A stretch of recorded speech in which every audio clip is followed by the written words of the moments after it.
Turkey's Council KZC has strongly condemned the reported midnight raid carried out by personnel of the CRPF's Cobra unit at the residence of its Joint Secretary Douminlal Haokip at Bongfajol in Manipur district.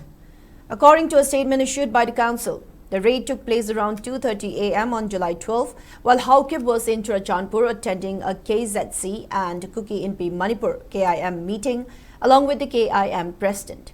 The council alleged that security personnel entered and searched the residence without producing a search warrant while the family members were asleep, causing fear and distress, particularly among women and children. KZC stated that Douminlal Haokip, who also serves as secretary organization of KIM, is a respected civil society leader and asserted that any search operation should have followed due legal procedures and obtained necessary authorization. Condemning the alleged action, the council demanded an explanation from the authorities concerned regarding the legal basis of the operation and called for an impartial inquiry into the conduct of the personnel involved.